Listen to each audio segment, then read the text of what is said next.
Welcome back to the Praxis Test Prep channel. If you're new here, we're all about helping you pass your teacher certifications exams with ease and confidence. If you would like to join our community of educators, make sure to hit that subscribe button and ring the notification bell so that you never miss out on our Praxis Test Prep tips and strategies. Also, feel free to comment down below with any questions that you want to see us answer in future videos. Today, we are covering Praxis exam tips specifically for non-native English speakers. For all of us, the Praxis exams represent a challenging but necessary step in our teaching journey. For some of us, however, we are faced with the added challenge of studying for and taking an exam that is not in our native language. Thankfully, there are several things you can do to make your test day a bit more manageable and feel a bit less daunting. In this video, I am going to cover 3 unique test prep tips that are specifically geared for non-native English speakers, as well as the #1 thing that non-native English speakers should do when registering to take their Praxis. Ready? Let's jump in.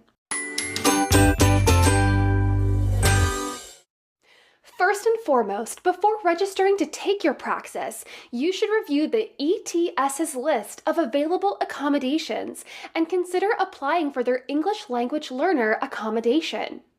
Test takers who can show that their primary language is not English are eligible for up to 50% additional time on the exam. Remember that all Praxis exams are timed, and by securing extra time, you are giving yourself a chance to spend more time with each question.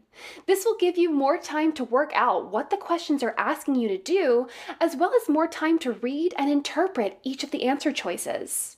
Securing this accommodation does not impact how your test is scored in any way and is not included in any score reports that you share with schools. So I strongly recommend that you explore this option if you think you might be eligible.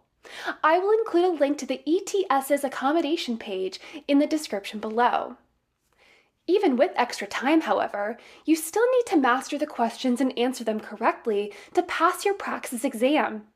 So here are my 3 test prep tips geared specifically for non-native English speakers. Tip #1, familiarize yourself with common question language. Academic tests often employ a unique set of vocabulary, and even if you grew up taking tests in English, refreshing your memory now can save you precious time and eliminate confusion on exam day. When reading multiple choice questions, keep an eye out for these specific words or phrases which test writers use to signal a specific approach or answer choice. Most or best indicate that there may be several correct options, but one is more correct than the others.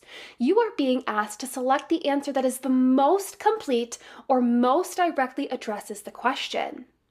Least or worst indicates the opposite and is asking for the answer with the smallest degree of correctness or relevance.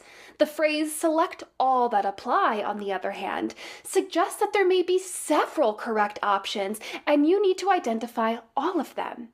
Make sure to read all answer choices for these questions and note that sometimes there may still only be one correct answer. You may also see questions that include the phrase, based on the information given, or according to the passage. These are both signals that you should avoid letting your personal knowledge or experience inform your answer and instead focus only on the details that the test has provided.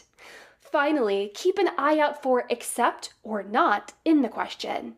These words indicate that you must look for the answer choice that does not fit with the others and does not correctly answer the question.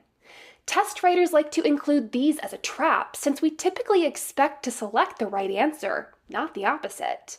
A sample question might be, all of the following colors are considered primary colors except red, blue, purple, yellow. If your brain works like mine, your eyes likely jumped immediately to the color names that you know are primary colors such as red or blue. However, here the correct answer is purple because the question is asking you to identify which color is not considered a primary color. Tip number 2, take your time to read the questions and answer choices thoroughly. Even if you don't qualify for extended test taking time, you will want to make sure that you are taking enough time on each question to get a complete grasp of what the question is asking you for. Scanning for keywords like the ones I outlined in my first tip is a great place to start, but from there you will want to ensure that you are understanding the specifics of the question to the best of your ability. By spending time with the entire question, you also allow to make use of context clues so that even if you don't understand a specific word, you can start to hone in on the general theme by defining the words around it. And remember, perfection is your enemy, not your friend here. Praxis exams are pass or fail, which means that you do not need to get every question right in order to pass. Passing scores differ by test code and by state, but generally a score of 70% will allow you to pass. This means that you are better off taking the time to fully understand 7 out of 10 questions and then guessing on the final 3 than it is to try and spread out your time out evenly across all 10. And remember that there is no penalty for guessing, so if you do find yourself running out of time towards the end of the exam, make sure that you submit your answers for as many questions as possible, as this will give you the best chance of getting a higher score. Tip number 3, take practice tests and understand the exam format. Now, I will admit that we emphasize this third and final tip for all test takers, but as a non-native English speaker, it is that much more important for you to take at least one practice test before the real deal to familiarize yourself with the exam format. Knowing what to expect on test day is just as important as mastering the concepts that you will be tested on. Also, knowing what types of questions to expect and how the exam is structured can help you prepare more effectively. Plus, practice is critical. There is no substitute for working through sample questions that mirror those that you will face on test day. And every practice question that you do might be a question that you see on the actual test or the same type of question. So the more comfortable you are there, the better the test is going to go. When you see that question on the test, you will think, oh yeah, I just did something like this. That is going to help you a ton.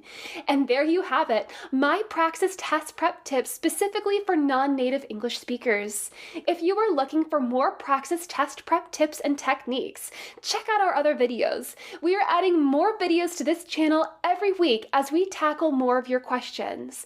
And don't forget to head over to study.com and consider one of our comprehensive Praxis test prep courses. Our courses are test code specific and cover each test in a ton more detail than I can do here, including short form videos that explain all the concepts you are going to encounter on the test, along with a huge bank of high quality practice questions complete with answer explanations, so you can learn from your mistakes. All the content has been written and vetted by former teachers, and users who complete the course have a 92% pass rate on the Praxis, so yeah, a great resource for you. Happy studying, and we'll see you in our next video.